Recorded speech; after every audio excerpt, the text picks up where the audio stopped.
Okay, so another part of us trying this new format in the classroom, you guys have taken learning into your own hands and showing me how responsible and dedicated and hardworking you really can be, and embracing that and stepping outside of our comfort zones.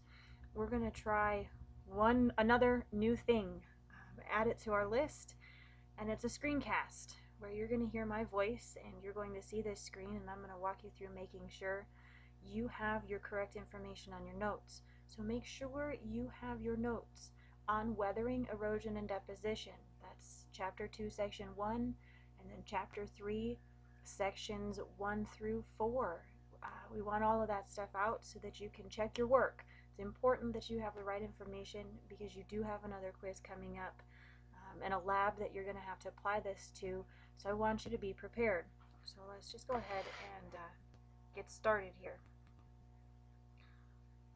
First thing we're going to take a look at was chapter 2, section 1 on weathering.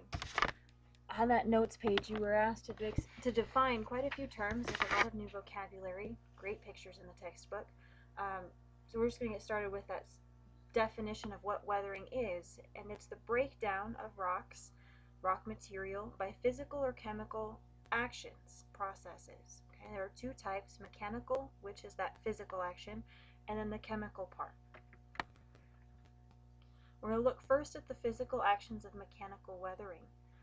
That's the breakdown of rocks into smaller pieces by those physical actions. So that could be the ice wedging, the abrasion, it could be the plant roots forcing the rocks apart, the animals burrowing into the ground and exposing more of the rock to weathering.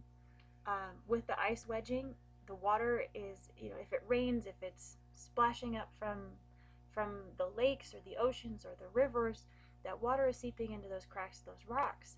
And when it freezes, it gets real cold, the water will freeze and expand. That's one of those odd properties of water. When it freezes, it expands. So that's going to make that crack stretch and get larger.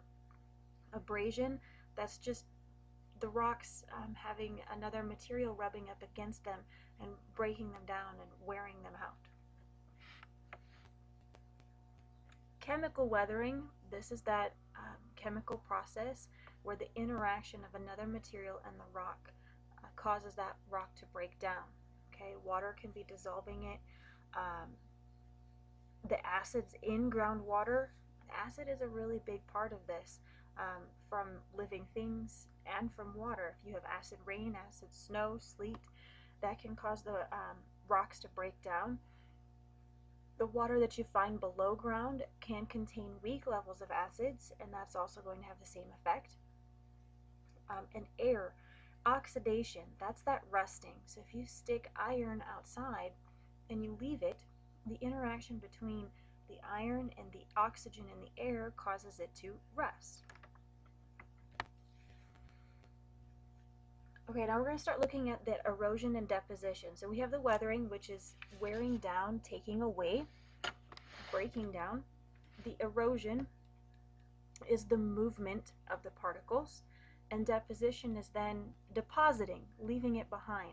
So erosion and deposition work together. Erosion takes it away, and then the agent then leaves it behind. Okay, so we're going to look first at water. Water, ice, gravity are the three main agents of erosion.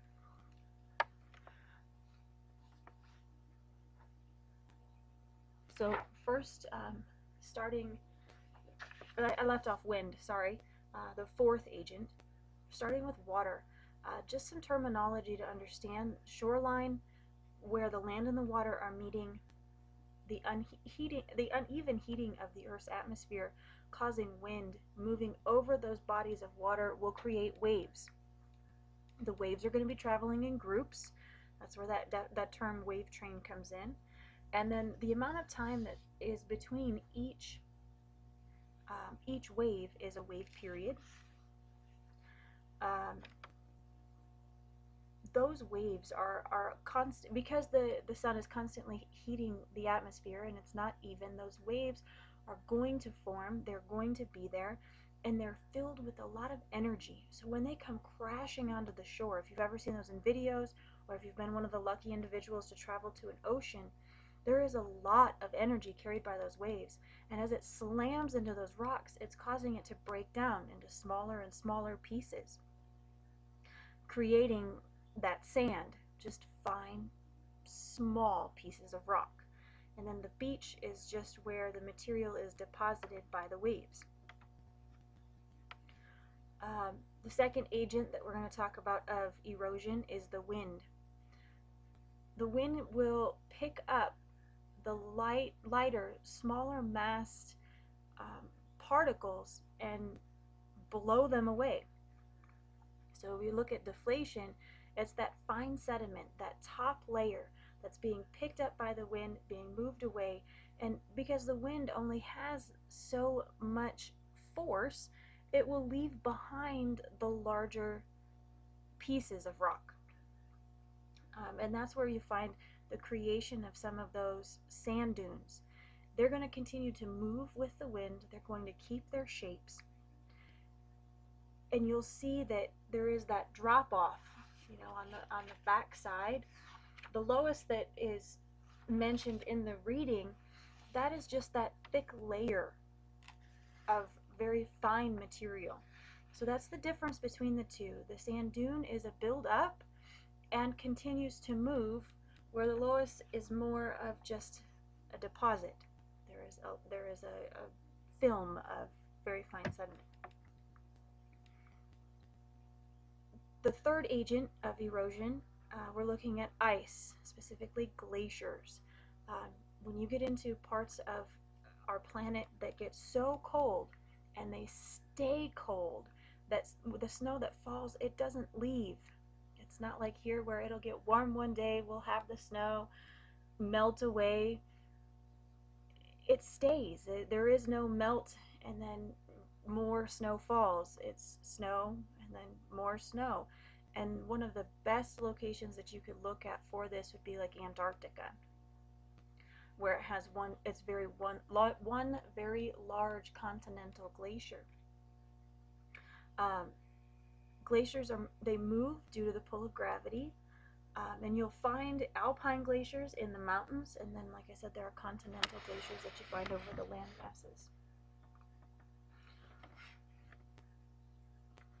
Glaciers are going to move in two ways. They're either going to slide or they will flow.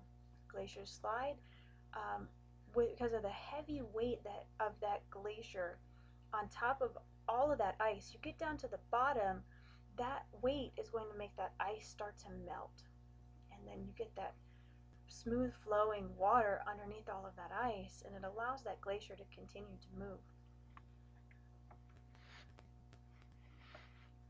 Glaciers have they create a few formations. They're all listed here. It's mainly definitions for you, so make sure you check this over and have all of that in your notes.